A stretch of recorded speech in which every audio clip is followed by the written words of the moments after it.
right. Welcome, everybody. This is our autonomy presentation on voting 101, since we have the election coming up in November. My name's Dana, and I'm a program coordinator with the Autism Society of Texas. And I'm gonna hand it off to Molly Broadway to get us started. Yeah, so hi. Thanks for coming and checking us out. My name's Molly Broadway. You'll kind of be hearing through me, you'll be hearing from me a lot throughout this presentation, but I work with Disability Rights Texas. My official title is Training and Technical Support Specialist for Voting Rights. Am a I assume a cisgendered appearing female. Caucasian with about medium brown hair, glasses, and just, an endearing personality. So thanks for coming. I hope that you are as excited and interested in the world of voting as we are. If you're here because you want to know why it's a valid thing to pursue, I'll let you know, to me, why voting is important, because it's one of the very things that this country is formed upon. It's based upon the act of voting. And if you want to get really historical about it, the country was founded from a kingdom of people, from a monarchy, because the individuals who started this country wanted to have their opinions heard. They were tired of other people making decisions for them. And so they started the US and we created the world of voting. And the whole purpose of voting is for you to have a way to voice your opinion to other folks that you've elected or other governing bodies to let them know what you think. It's as simple, it can be as simple as, if you're at home and everybody's trying to decide what to eat, and everybody votes on pizza, but you really want Mexican, and if you don't say anything, nobody will ever know that you hate pizza and you really want Mexican food, and you don't eat dinner that night and you get hungry instead. So it can be something as simple as that. It can be something as large as the presidential election that's happening in November. And then it can be something just as valid as important as a local election where you vote for local laws that are being chosen upon, or candidates. Voting was really big in my household growing up, so it was kind of just an assumed thing that I would vote. As I've gotten older and I've started to understand the world a little bit more and how the dynamics of our community work, I've started to understand that the people that represent me in the Texas House of Representatives and US Congress, the governor, the president, they all represent my perspective. So if I don't like what they're doing, or if I do really like what they're doing, I can vote for or against that law or that person. If I don't, then they can go ahead and say everything they want to, and I have no say in it. I also, if maybe you're like me, I also really like to do it because I know I'm a bit of a rebellious spirit at heart. So I know that if someone doesn't want me to do it, I'm going to definitely do it. I also feel like I get a lot of questions about why is voting's not even that important. What's the point of it? And I'm going to tell you, because I live in Texas, and I think throughout the country, there's a lot of laws right now going on that that are creating a lot more obstacles for people to go vote, that make it less easy to go cast your ballot. And I'm just going to tell you that if voting wasn't important, people wouldn't be trying so hard to make it difficult to vote. So if you're like me, that just means, to me, I hear that and I think, you know what, then I definitely have to let these people know how I feel about what's going on. And so I'm totally going to cast my ballot. And I could get really patriotic and say there's a lot of people who put in a lot of work over the centuries to make sure that you have the right to vote. There's all the wars we've fought, all the activists that are here every day doing this work, making sure that our civil rights are intact. That would go, we don't want that to be a fruitless effort either. But to me, it is one of the most simple yet patriotic things you can do. And it's the very thing that this country was formed upon. And so to stay true to that, I think it's important to let people know how we feel. And then they know you're there. So That's even more important, because if you don't say something, nobody's going to know what you're thinking. And so that's just kind of my opinion about why you should vote, or at least at the very least register to vote. That way, if you maybe you don't want to vote now, and that's fine. But if you change your mind, then you can go vote because you've already registered. So uh, there you go. That's my thought. I don't know if anybody else has any opinions about it, but those are mine. So feel free to add them if needed. Awesome. Kim, did you want to add anything to what Molly said? No, I totally agree, 100%. It's important, and I just can't wait for Molly to tell us how to register. Yeah, great. Yeah, Molly, do you want to go ahead with how do people register to vote in Texas? Absolutely. And I'm going to do that. I made up this nifty PowerPoint. So let me see what we can do to pull that up for y'all. So if y'all are visual folks, cool. If not, I can certainly explain what's going on. Most of what I'm going to be saying is already shared on the screen or on this PowerPoint. So if you hear me talk, you're going to get that information at the same time. So, yeah, I already kind of did an introduction of myself. And like I said, I'm Molly. I'm with Disability Rights Texas. We are a state protection advocacy agency for Texas. So if you're not familiar with that, I'll save you some time and you can Google all that stuff later on. But basically, we are a group that exists to help protect the civil rights of people with disabilities. And that can be a whole gamut of stuff. In the meantime, I'll let you do all that Googling on your own. If you have questions, I am more than happy to answer those for you. Did I do this yet? I don't think I put on the fancy. There we go. There it is. Okay, cool. So, we exist, and I'll let you also know that why I also get a lot of questions about why voting is important. And I'll tell you, I think, in terms of the disability community, there have been a lot of studies out there, and it shows that basically, if you feel like you have not been getting the right types of services or assistance that you need, it could also be because we are an underrepresented group when voting. There have been studies and surveys that say, like the last presidential election, there was about 50% of people with disabilities that voted. And so to say that, and that, is only half of the current population of the total population of people that have voted. So if you figure only half of the people are voting, that means our needs are completely underrepresented and completely undervoiced. And so if we got out and started voting more as a body of people, our voices would be a lot more paid attention to. We could definitely get our opinions out there about medical coverage, about housing and transportation and work and all that stuff. A lot of that would be better known. So if you ever feel like you're not getting what you need, my first step would be go register to vote, go contact your local representatives because of this stuff, because they make those decisions regarding the types of assistance we all receive and need. So we'll go through that. This is all slides about Disability Rights Texas and how hunky-dory we are and all the ways you can get hold of us. But I'd also like to talk to you about voter eligibility. If you are not registered to vote, and you currently, the guidelines for in Texas and federally is that you must be, in order to vote, you must be a U.S. citizen. You have to be at least 18 years old. Or the rule is you can be, if at the time of registration, you can be 17 years and 10 months when you register, but you have to be 18 years old on election day.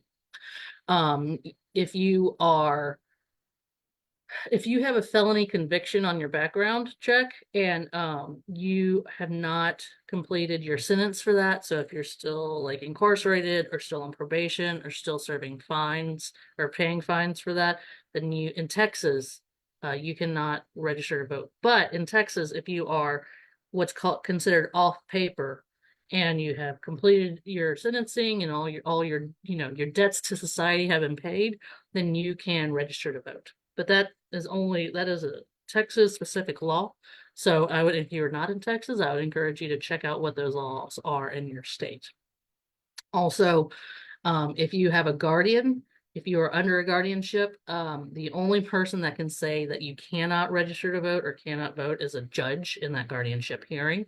So, if you are under a guardianship, do not assume that you cannot register to vote. What I would encourage you to do is if you're under guardianship and you haven't registered to vote, and a judge has said that it's, a judge has not said that you cannot register to vote, you have all the you have all the permission to do so.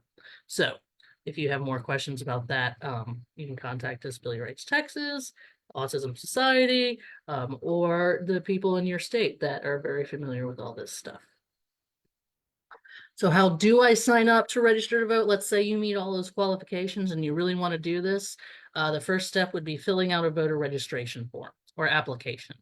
And there's a lot of ways to do this. Due to the motor voter law that was in the 90s, you can access a voter registration application at a lot of different locations.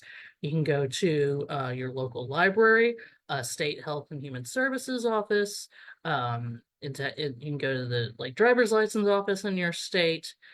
Golly, what else?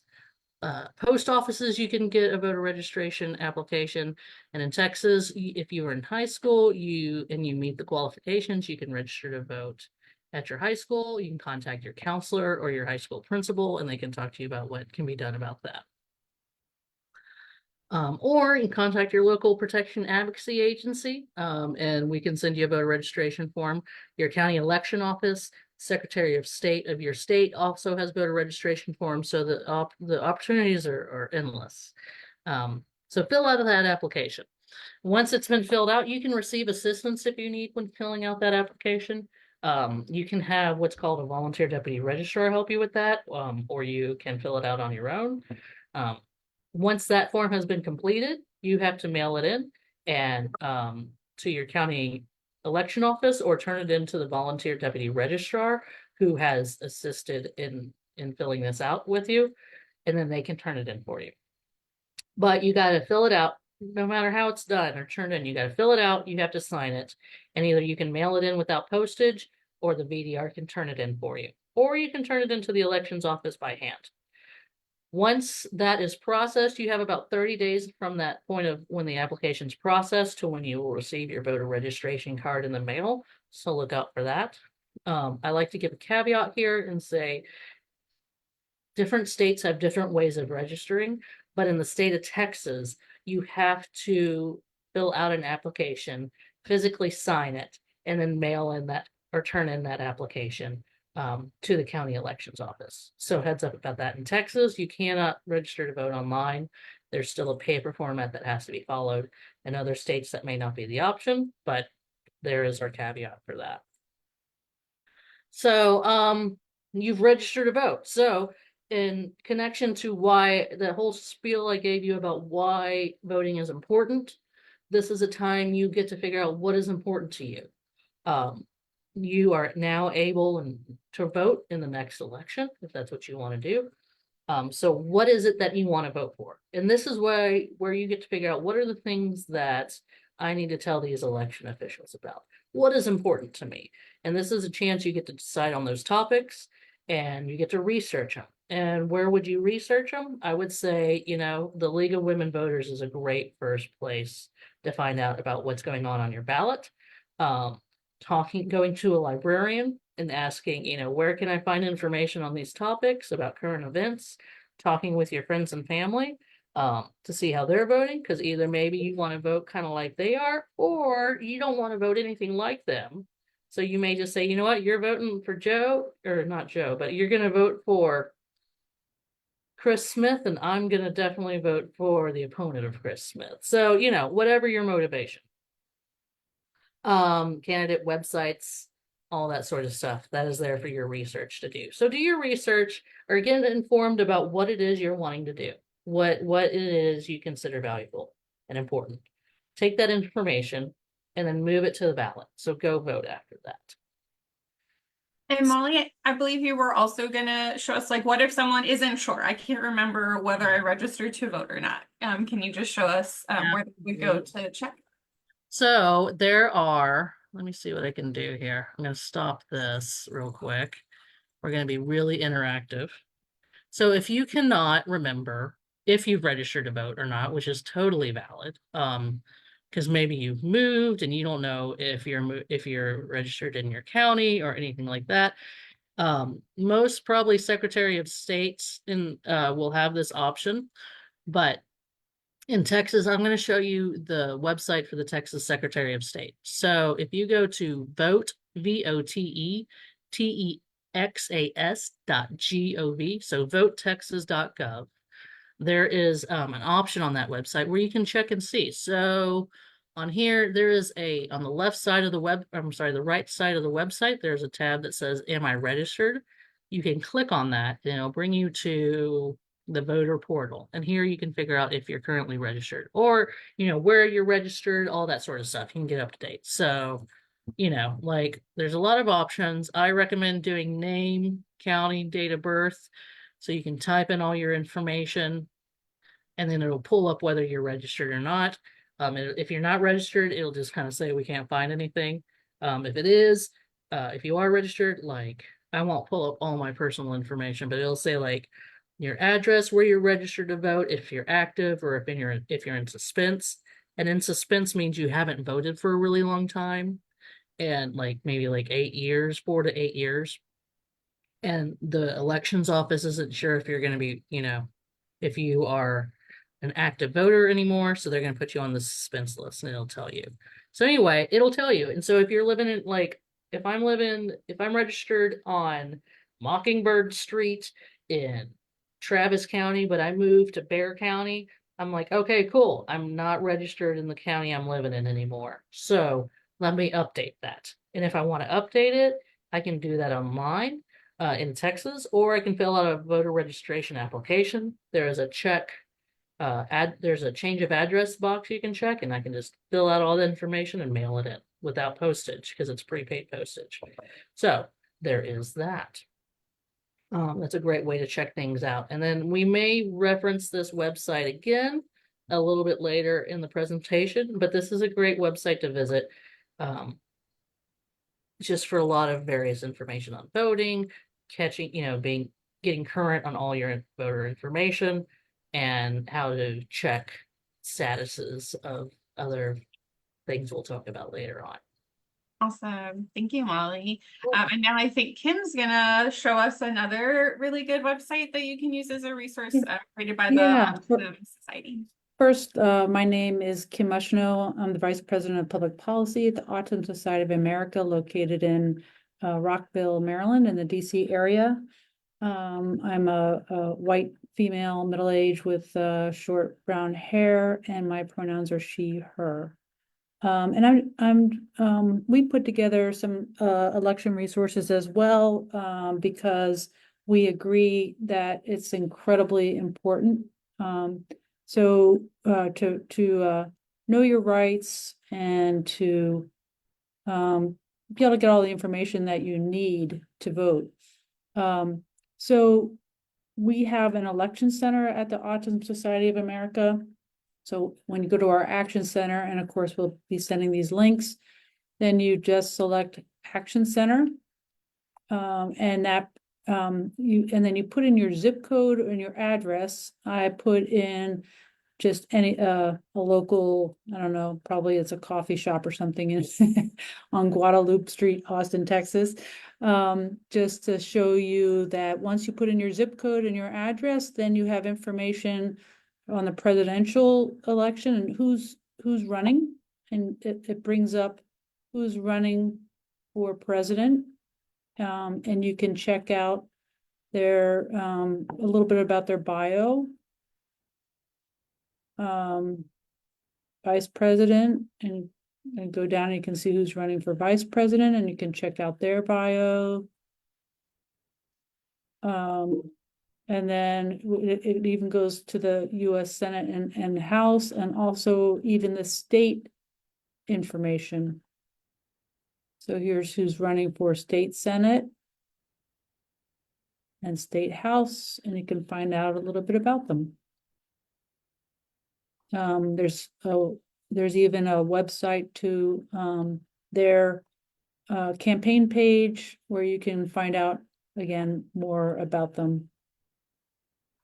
And then there's also within the election center, you can go back. You can find out where to register to vote, like all the information that Molly was referring to. You can find out here as well, how to register to vote, the deadlines for your state, and how to check your registration. And I would add to what Molly said that even if you think you're registered, it's important to check your registration to confirm that you're registered, because you don't want to show up at the polling place and find out that because you hadn't voted for 8 years, like she was mentioning, that you were taken off the registration site, or they could have done it by accident. So it's a really good idea. And then you can learn more about elections in Texas, in the state of Texas.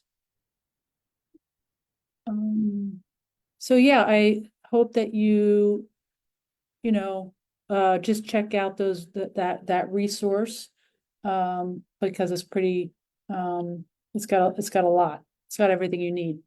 And then we are putting together a side-by-side after the Democratic National Convention. We're going to be posting a side-by-side of the Republican platform. That means some of the high-level major themes of what that the president and vice president's administration will be working on.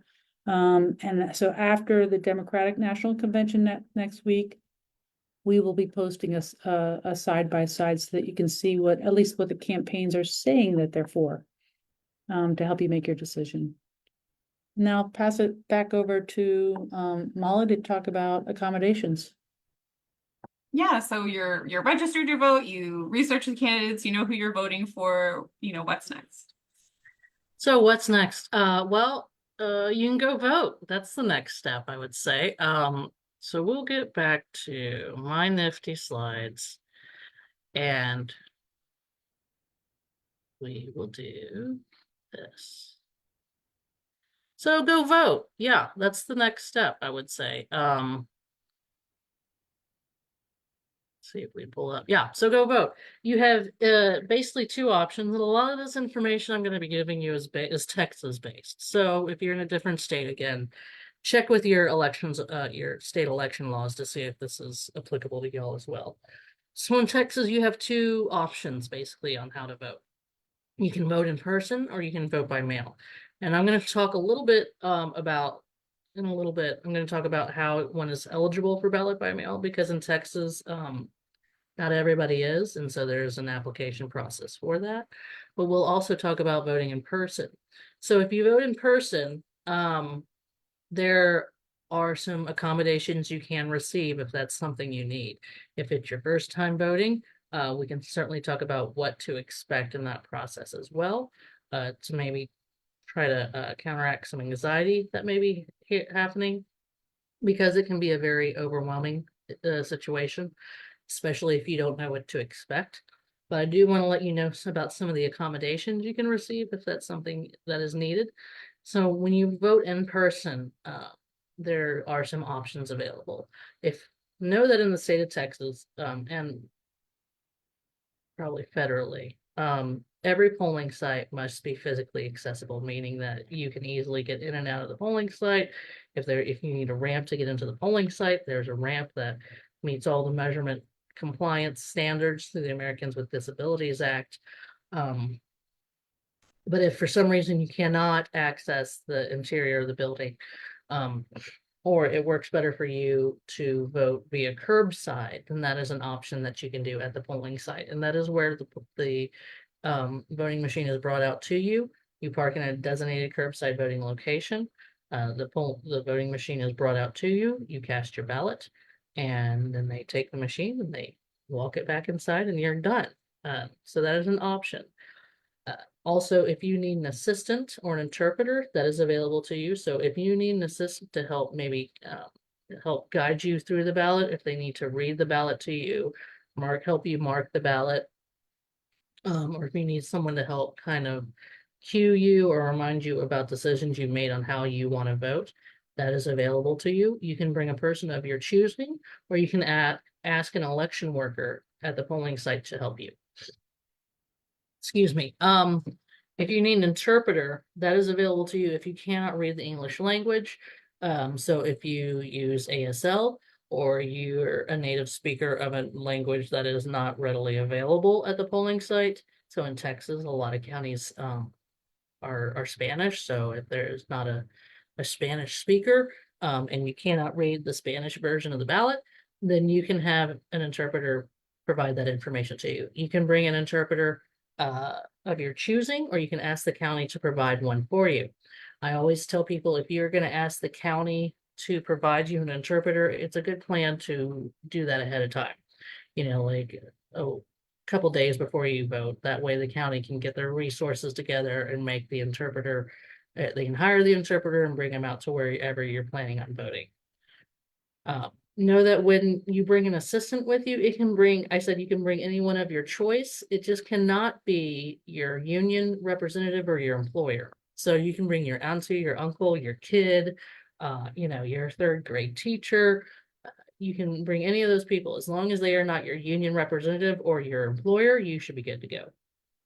Another option is that in Texas, if you can not stand, you know, if there's a long line and you cannot wait in the line, like you cannot stand up for long periods of time, you can be asked to move to the front of the line to assist in accommodating your physical needs.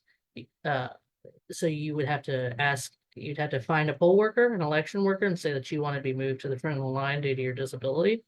And they cannot ask what it is. They have to help you, they have to move you to the front and they'll escort you to the check-in table and you should be good to go. Let's say you have difficulty standing up for long periods of time, but you don't want to move to the front of the line.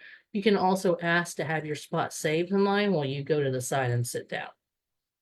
Or because it's Texas, because it's too hot, you know, and your health issues kind of prevent you from standing in the heat for long periods of time, you can maybe see if you can go sit inside where it's air conditioned, and when your spot comes up to the check-in table, you can get up and go do what you need to do. When you are actually voting, every polling site should have an accessible voting machine. And what makes those different from other non-accessible voting machines is a couple things.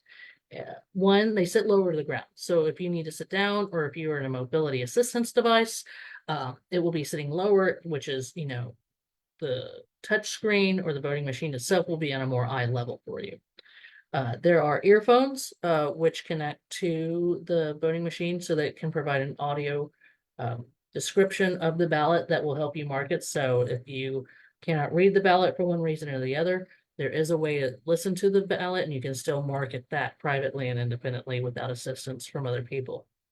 There is a tactile keypad which extends from the voting machine. So if you cannot mark the touchscreen device, you can mark it with this remote, with the keypad. And there's usually Braille on that. And so it'll tell you which buttons to use. If needed, there is, if you need it, there is a portal or a plug-in area for a sip and puff device. So if you use the sip and puff device, you can mark your ballot with that. There's a little plug-in spot for it. Most polling sites will not be offering this individually, and it's mostly honestly because it's a very expensive item to have, and there's a lot of concern about hygiene and, you know, spreading of germs. So chances are, if you may be using a sip and puff device, you may have one of your own that you bring with you, so just plug it in. Also know that the ballot itself, you can enlarge on the screen, you can enlarge the font size.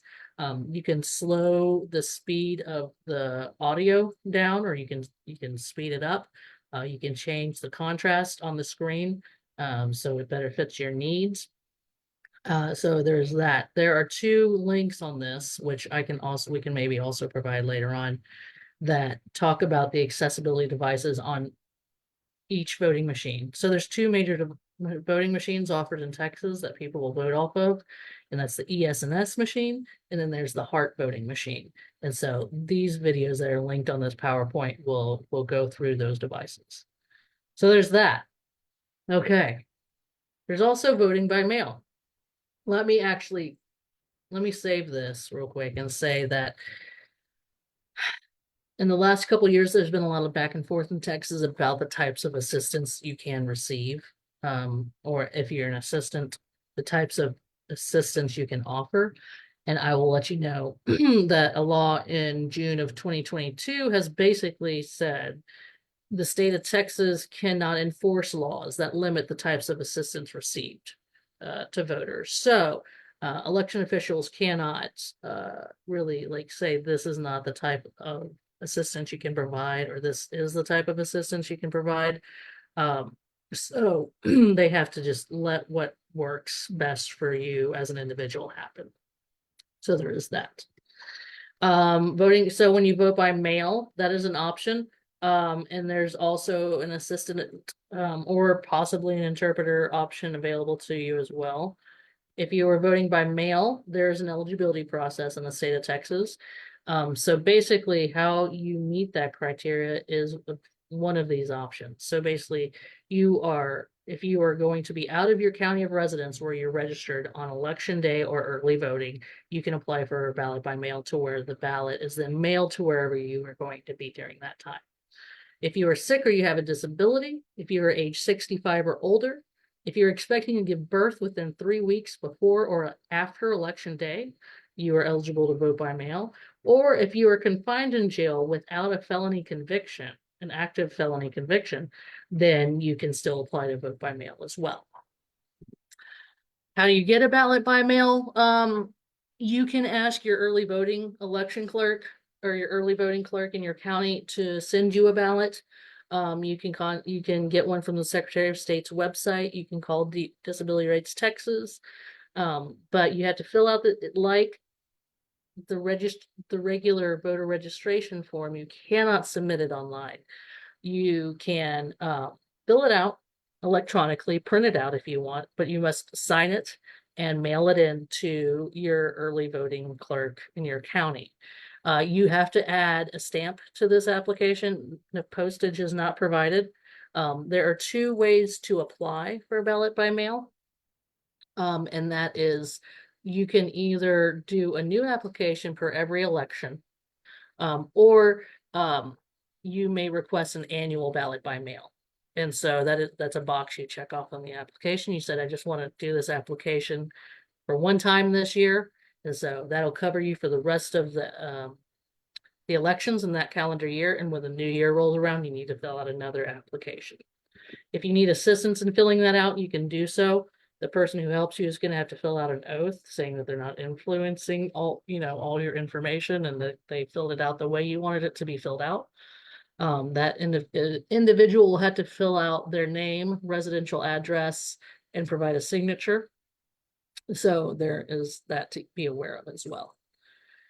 So make sure that the ballot by mail application lists the address that you want the ballot to be mailed to. And then there is a little caveat for the oath thing, an asterisk, if you will. So in the oath, it states that you have not, as an assistant, you have not been compensated to assist this individual in their voting process. When this law came up, there was a lot of discussion about what about personal care attendants who technically are getting paid. If they're going to help you, they technically are getting paid for this service. What about that? The legislature has come down to say, you know what, this law doesn't apply to caregivers or personal attendants. So heads up about that if you are concerned about that.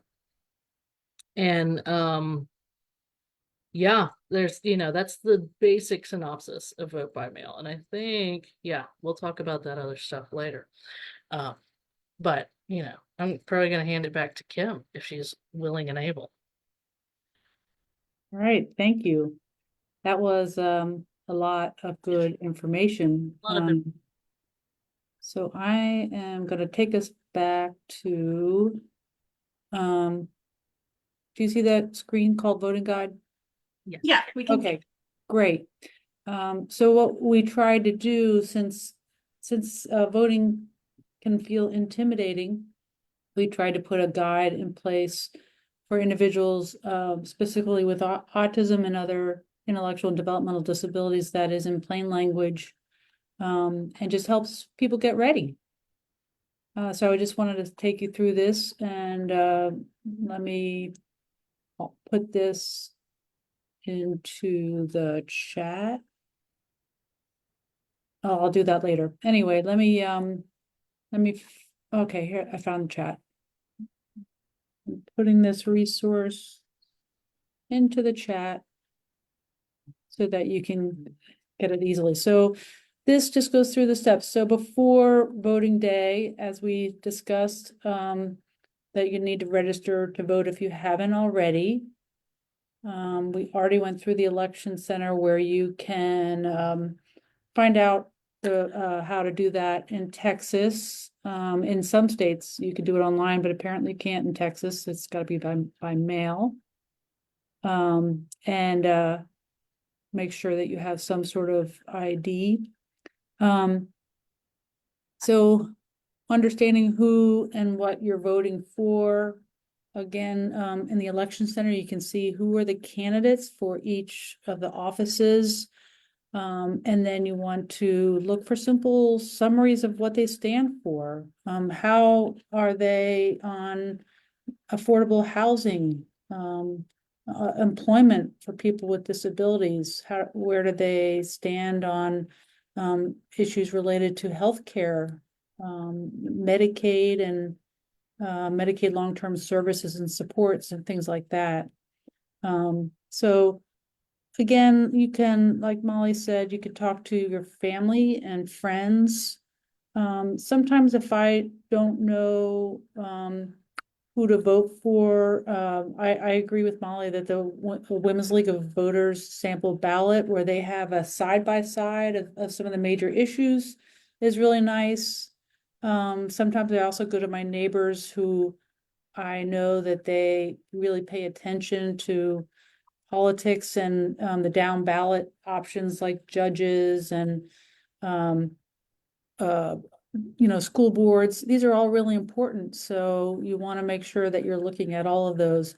And then when you get to the polling place and you decide, well, I don't know anything about these judges or some other selection, then you can skip it. You don't have to mark every box. So that's one way to do it. And then we already discussed this, but you want to decide how are you going to vote. And those options again are in person, early voting, or by mail. So we're doing this in August because we want to make sure you have time to think about all of these options and preparing for the voting day. So preparing, some people feel anxious about voting, so making a plan can help. Like what's best for you? Is more mornings the best, afternoons, evening? So what feels best to you to go to vote? When do you have time? When can you get transportation or somebody to help you get there? So finding out where to vote is so important because then you have to plan your transportation. Are you going to walk, ride your bike, get a ride, take the bus, or an Uber or Lyft? And then you want to think about if you have sensory needs, voting places can be really intimidating and noisy. So you want to think about what might help you keep calm and focused, like fidget toys, stuffed animal. Maybe you have an assistant dog for emotional support, or headphones to keep out some of the noise. If you need to practice voting, some places have sample ballots. I always like it to use a sample ballot, so I think through everything at home and I just have it all checked out, and then I take my sample ballot with me, and that makes it really easy because I've done all the homework ahead of time, and then I don't have to think about it once I get into the voting booth. So every state is different related to needing an ID. In my state, I'm registered, but I just tell them my name. But that may be different in Texas. And then once you get to the voting place, you just go up and you check in. As Molly said, you can ask to go to the front of the line. You don't have to tell them why. And then you cast your vote. It might be a machine or it might be a paper ballot. And obviously you can ask for help. Once you're done voting, then you often get a sticker that says I voted. And shows that you've participated, and you should be proud, so you should celebrate it and celebrate your contribution to our community and our society. I always take a picture and post it on Facebook because I'm proud and I want to also encourage other people to get out and vote. And then at the bottom of the guide, there's just other tips and resources, including laws that are related to your right to vote, and information about guardianship, and also a more comprehensive guide developed by several national organizations that have a lot more details if you really want to get into it. And then, one other thing I was supposed to talk about is when you get to the voting place, there outside of the voting place, there might be election workers called canvassers. They're there to answer your questions, or maybe they want to convince you to vote one way or another. You are not required to talk to them. You can just walk right by and say no, thank you. Or if you're interested in what they have to say, and maybe you haven't made your mind up about one person or another, you can say, well, yeah, I'd like to hear more about this candidate's feelings on assisting people with disabilities. Can you tell me a little bit more about that? So you are allowed to engage with them, but you don't have to. You can just say no, thank you, and keep moving. And I think that's all that I had. Happy to answer any questions you may have. Yeah, we did have a couple of questions from the chat. Molly, was there anything else you wanted to share about transportation, or if somebody wants to vote in person but need help getting to their polling place? Yeah, I'll say, we at Disability Rights Texas, we have a list of a lot of the transportation options that may be available to you for Texas related stuff. But generally speaking, the larger urban areas with a pretty reliable public transit system, like buses, on election day, they usually offer free fares. So if you're going to go to your polling site and go vote, they'll usually let you do it free, or at the very least reduced rate. There's a lot of other groups. There's a lot of rideshare programs that exist that may offer reduced fares for going to an election, going to go vote. There's also a group in Texas, and I think there are in other states as well, called Ride to Share, and that is available. They provide, they should be available to provide accessible rides to polling sites as well. And if you would like, you can contact a political party. They can provide rides, or all sorts of options. Basically, the important thing to know about when getting a ride to the polls is that a person cannot provide you a ride based solely upon how you're going to vote.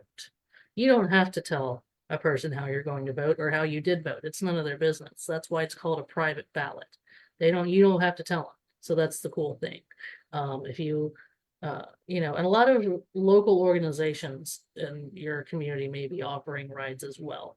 Or maybe your neighbor is going to go vote and you can just catch a ride with them. Or if you have an independent living center, sometimes they organize rides to polls, so catch a ride with them as well.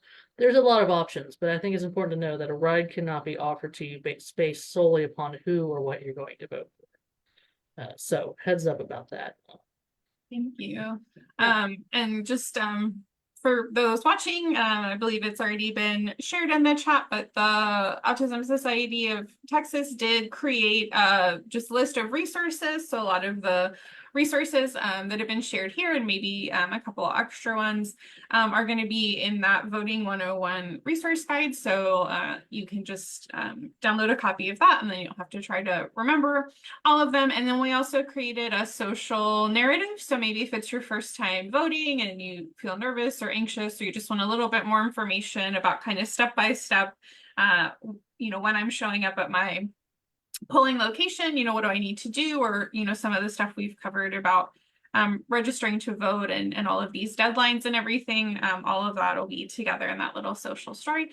So you can have that as well. One of the questions we got was around emotional support animals. So Molly, do you know anything about that? Would somebody who has an emotional support animal be able to bring that to the polls? I'll say, so under the Americans with Disabilities Act, if I'm up to date, service animals are covered under the ADA, but not emotional support animals. And when I do trainings with people, I say, with poll workers, I say, they're not required, these service animals are not required to wear any identifying information.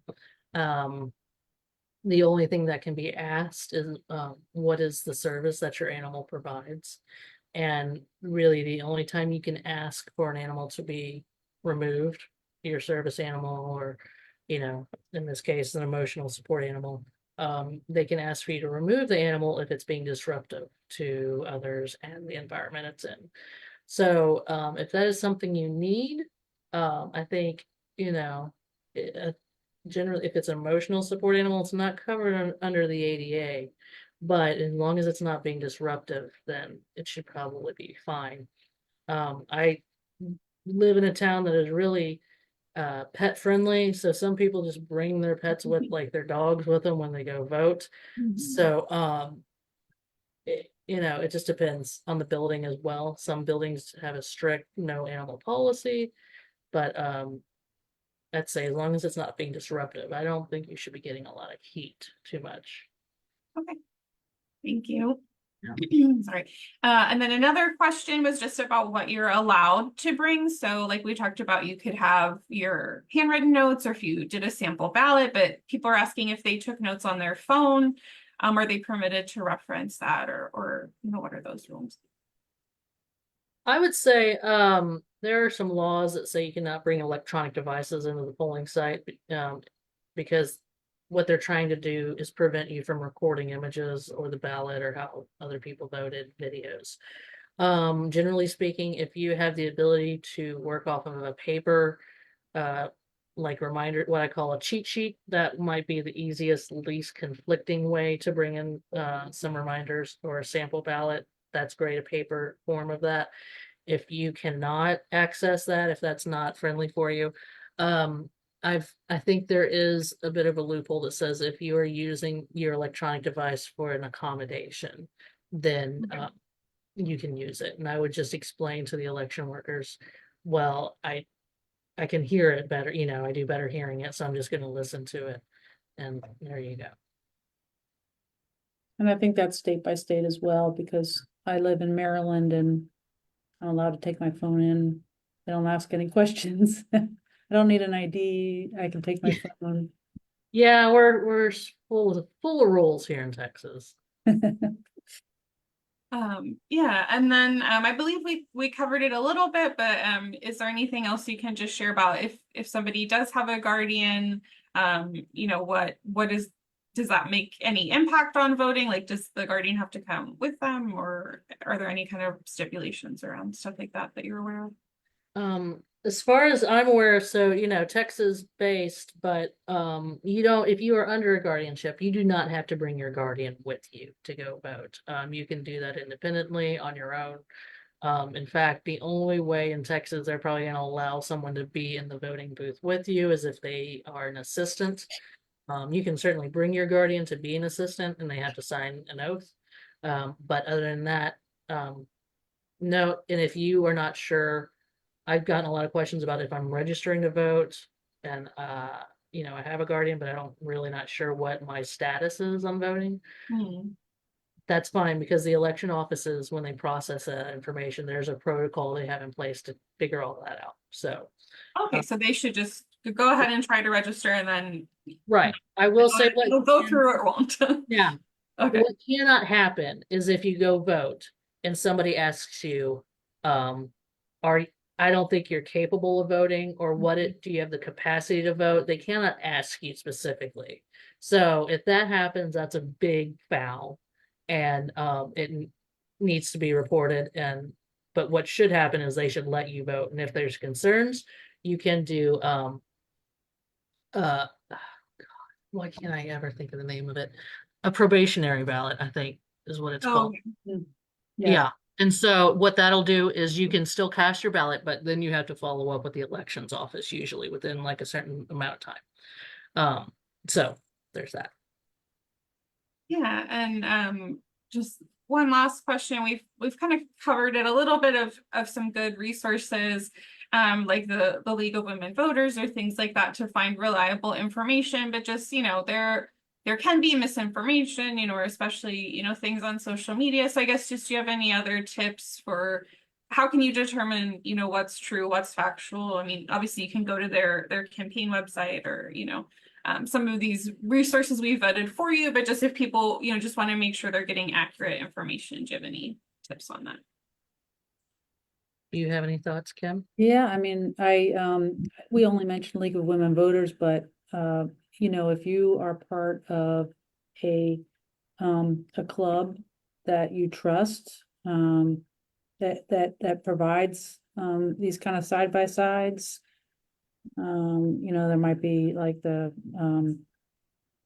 not just League of Women's Voters, but if you're, you know, if you're part of a Republican or Democratic club, they'll provide, suggestions and side-by-sides. You know, Human Rights Campaign will provide side-by-side. So if you're part of a club that you trust, and especially if it's, you know, related to rights that you care about, then there's other sources besides the league. Yeah, I'd say don't just go off like a snippet of something you see on social media. Yeah. Definitely do your research to know where the information's coming from. That's why I really suggest some of these groups we've talked about. A lot of organizations like national reputable organizations like Autism Society, the National Disability Rights Network, Rev Up. Rev Up, Americans, AAPD, Yeah, they put out questionnaires and sometimes have side-by-sides. yeah. Always look at see where it's coming from, and usually if they're providing like a uh side by side comparison, that's a really good thing. But just know where it's coming from, and if you trust it, cool. Um, if not, keep looking.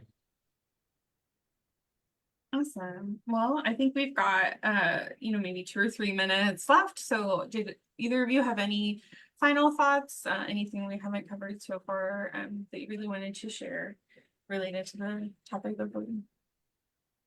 Um, Early voting. I mean, in Texas, we have 2 weeks of early voting. Election day is on November 5th in Texas. Um, so if y'all Yeah, have Texas specific deadlines that you're curious about, we can help you out with that. Um, Otherwise, I guess if you're curious about when you need to register, the sooner the better. And yeah, I love taking advantage of the early voting because I can do it on my own time. I'm not rushed. It's almost always less crowded. In fact, Mhm. for the last time I went and did early voting, there was no line. I love that. And then I don't have to worry about on November 5th, maybe waking up and not feeling well, or it's raining hard and my plan was to walk. So I really like to use that. Voting by mail, also a great option because then you can make your decision in your living room and take your time and then put it in a box in a box. And it's done. Awesome.